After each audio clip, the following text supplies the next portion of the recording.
جو کام لا یعنی ہو، بے فائدہ ہو، وہ اگرچہ گناہ نہ ہو مگر مضر پھر بھی ہے۔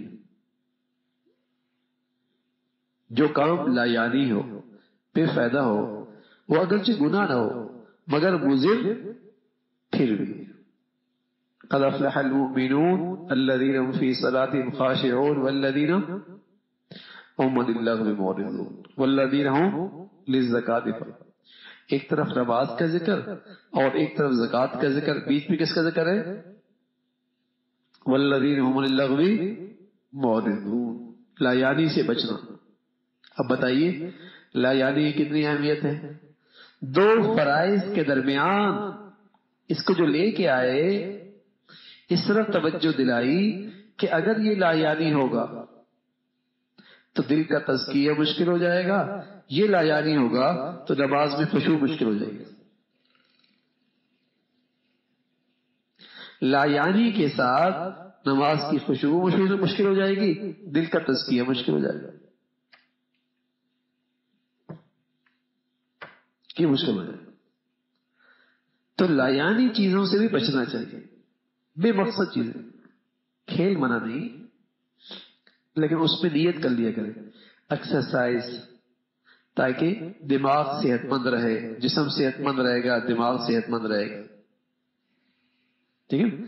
لیکن وہ اتنا ہی ہو کہ جس سے آدمی میں نشاط پیدا ہو جائے، اتنا نہیں کہ کھیل کا بخار چڑھ جائے۔ جیسے گھنٹہ فارغ ہوا فٹ بال ہاتھ میں، جیسے پیپر سے فارغ ہوا فٹ بال ہاتھ میں، ٹھیک ہے نا؟ جیسے پیپر سے خالی ہوا گیند بلا ہاتھ میں، پرچہ بھی دے رہا ہے، خیال اسی کا ہے، جلدی نکلیں گے کھیلیں گے تھوڑا سا۔ یہ بخار ہے، یہ بخار ہے، ٹھیک ہے نا؟ اور ایک یہ ہے کہ کھیل کے وقت کھیل اس لیے تاکہ تھوڑا سا طبیعت میں نشاط پیدا ہو، طبیعت میں نشاط پیدا ہو۔ آج دنیا میں کھیل فتنہ بن گیا ہے، نشاط کا ذریعہ نہیں رہا، فتنہ بن گیا، ٹھیک ہے نا؟ بوڑھے بھی کھیل رہے ہیں، نوجوان بھی کھیل رہے ہیں، مرد بھی کھیل رہے ہیں، عورتیں بھی کھیل رہی ہیں، لنگڑے بھی کھیل رہے ہیں، نبینے بھی کھیل رہے ہیں۔ عجیب ہی تماشا، کھیل ہی کھیل ہے اور مقصد ہی کھیل ہو گئے۔ حالانکہ لاہو لاف کھیل جو تھا، یہ ایکسرسائز، کھیل کود، یہ تو نشاط کے لیے ہوتا ہے، اتنا ہو کہ تاکہ طبیعت میں نشاط آئے، اور جو مقصد ہے اس مقصد میں تھوڑی سی نشاط طبیعت پیدا ہوتی، اور اس مقصد کے کام میں صلاحیت بڑھ جائے۔ نہ یہ کہ کھیل ہی کو اتنا مقصد بنا لے کہ مقصد چلا ہی جائے اور آدمی تھکا رہے ہر وقت، یہ نہیں۔ امام غزالی رحمۃ اللہ علیہ نے کھیل کے بارے میں مستقل مضمون لکھا کہ کتنے کھیل کی گنجائش ہے،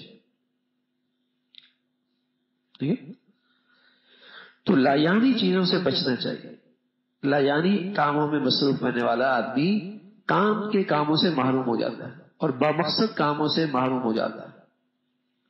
ہر وقت لایانی، اور خاص طور پہ موبائل لایانی کا سب سے بڑا آلہ ہے، کیونکہ آدمی کو اپنے نفس پہ قابو نہیں ہے، تو اب دیکھنا شروع کر دیا تو بس دیکھتے ہی چلا گیا، ادھر گیا، ادھر بھاگا، ادھر دیکھا، وہ آیا، پتہ نہیں کیا کچھ بیچ میں آ رہا ہے۔ اس میں کشش اتنی ہوتی ہے، ذرا یہ دیکھ لو، ذرا یہ دیکھ لو، یہ دیکھ لو، یہ دیکھ لو۔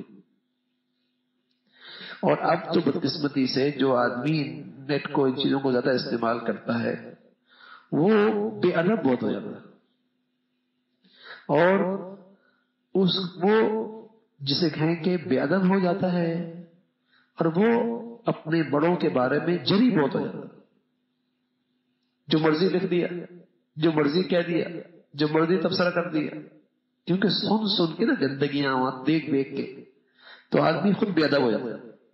اس لیے کہ یہ بھی صحبت کے قائم مقام ہے، یہ بھی کسی قائم مقام ہے، صحبت کے قائم مقام۔ وہ جن کو آپ دیکھ رہے ہیں نا، آپ ان سے فائدہ اٹھا رہے ہیں، صحبت اٹھا رہے ہیں، ان کی تحریر سے، ان کی گفتگو سے، ان کی شکل سے، ان کے انداز سے، ان کے رویے سے آپ کیا اٹھا رہے ہیں؟ اثر لے رہے ہیں۔ تو یہ صحبت کے قائم مقام ہے.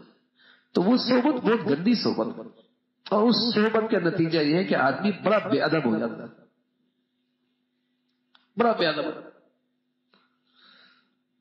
اور اس کے دل کے اندر سے ادب، احترام، عقیدت سب ختم ہو جاتا ہے. بری صحبت.